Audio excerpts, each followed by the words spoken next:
bahwa bulan ini masih dalam bulan suasana Rabiul Awal. Oleh karena itu diingatkan pada kita semua bahwa Nabi Muhammad SAW adalah merupakan seorang reformer dunia, seorang perubah yang membuka wajah dunia yang penuh dengan kejahilian menuju kepada keterang benderangan, yaitu dengan cahaya Islam. Maka inilah merupakan tolak ukur bahwa beliau diutus ke muka bumi ini adalah untuk mengadakan perubahan yang sangat besar. Innama bu'ithu liutammima makarimal akhlak. Tidak ada lain, aku diutus ke muka bumi ini kecuali untuk merubah akhlak manusia. Karena akhlak itu adalah merupakan satu adab, bahwa dikatakan al-adabu qoblal ilmi. Adab itu adalah sebelum ilmu. Maka ini adalah merupakan suatu keniscayaan bahwa beliau tiada lain juga diutus ke muka bumi ini adalah sebagai rahmatan lil alamin. Wa ma arsalnaka illa rahmatan lil alamin.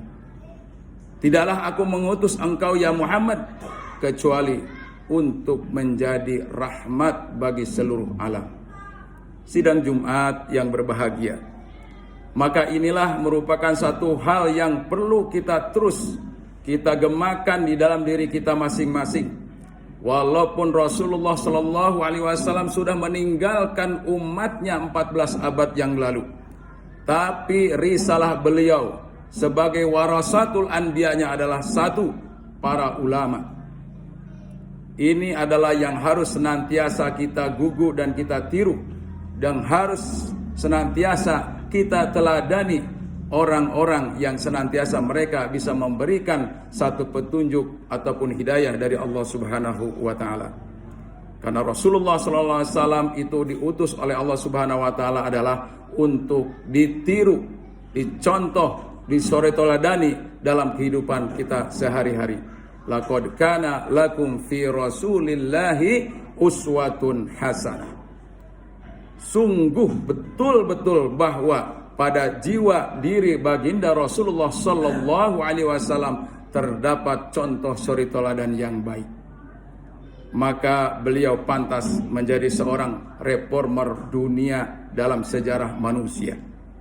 Dalam kurun waktu hanya 23 tahun beliau menjalankan tugas dari Allah Subhanahu wa taala. 13 tahun di Mekah, yaitu fase dalam mendirikan atau membangun ketauhidan. Kemudian 10 tahun beliau juga membangun peradaban manusia, yaitu berada di Madinah. Dan disitulah beliau tercatat dalam tokoh sejarah, yaitu 100 orang yang selalu terus menjadi pengaruh bagi kehidupan manusia dari masa ke masa. Sampai hari ini belum ada satupun orang yang bisa menandingi contoh suri teladan beliau sebagai orang yang perlu dicontoh dalam kepemimpinannya. Jamaah Jumat yang berbahagia, maka mari kita menteladani beliau. Itu adalah pertama adalah dalam kejujurannya.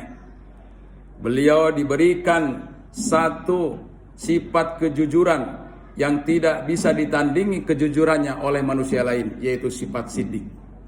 Karena sifat kejujuran ini adalah merupakan satu dasar utama sifat kemanusiaan. Kalau manusia sudah tidak jujur kepada dirinya, apatah lagi dia akan berjujur kepada orang lain.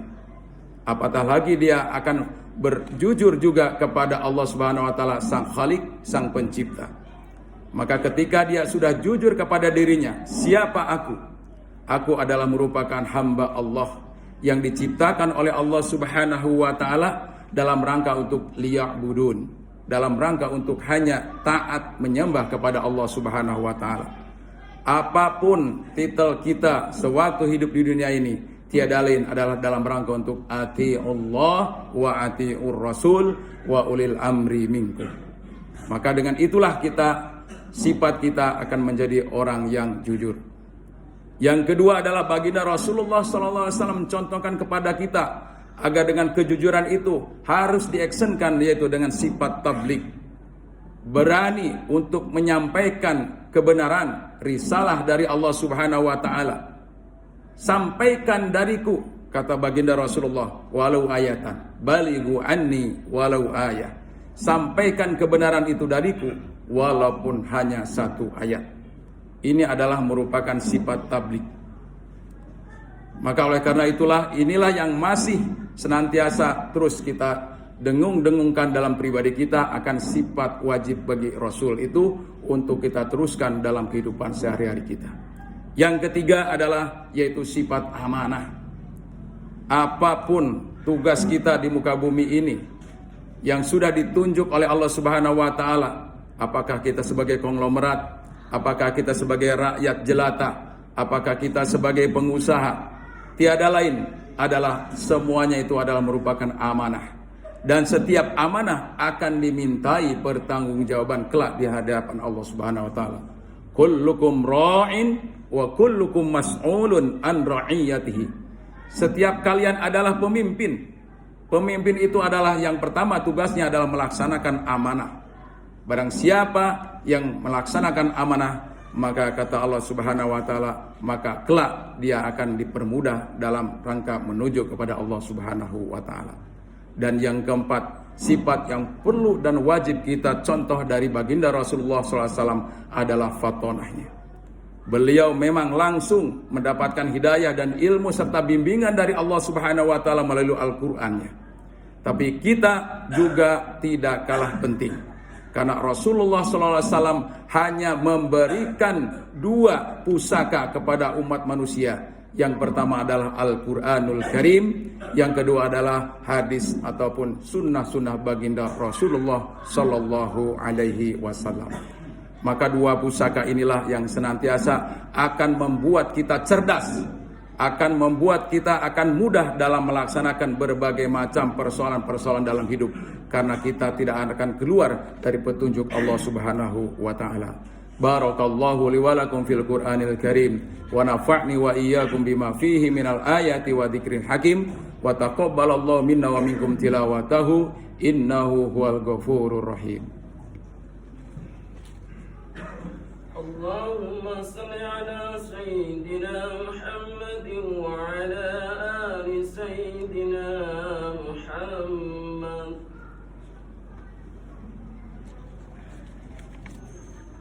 Alhamdulillahi rabbil alamin alladzi hadana li hada wa ma kunna linahtadiya laula an hadana Allah. Asyhadu an la ilaha illallah wahdahu la syarikalah wa asyhadu anna sayyidana Muhammadan abduhu wa rasuluh.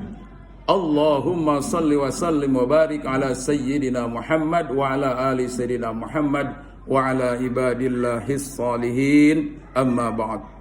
Fa ya ibadallah, usikum wa nafsi bitaqwallah wa ta'atihi la'allakum turhamun.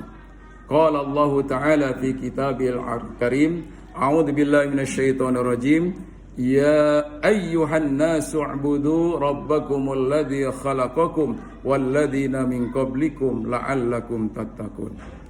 Jamaah Jumat yang berbahagia, kembali kita diingatkan satu peristiwa bahwa Rasulullah Sallallahu Alaihi Wasallam adalah merupakan reformis yang paling unggul di muka bumi ini, sehingga pusaka yang beliau wariskan kepada umat manusia, khususnya kepada umat Islam, adalah yaitu Al-Quran dan hadis. Ini adalah merupakan mukjizat terbesar, mukjizat yang paling terbesar yang belum pernah diberikan kepada nabi-nabi sebelumnya. Dan mukjizat ini adalah mukjizat yang sangat luar biasa. Kalau mukjizat yang biasa yang diberikan kepada Nabi hanya berguna satu kali pakai dan tidak pernah digunakan berulang-ulang dalam rangka untuk memenangkan dakwah. Tapi ketika mukjizat ini sudah diwariskan oleh Nabi Muhammad kepada umatnya, maka siapapun dapat menggunakannya, dapat dipelajari dan dijadikan sebagai suatu petunjuk dalam kehidupan kita sehari-hari. Mudah-mudahan kita semuanya akan mendapatkan hidayah dari Allah Subhanahu wa taala. Innallaha wa malaikatahu yusholluna 'alan nabi ya ayyuhalladzina amanu shallu 'alaihi wa sallimu taslima. Allahumma ighfir lil mu'minina wal mu'minat wal muslimina wal muslimat al ahya'i minhum wal amwat bi rahmatika ya arhamar rahimin.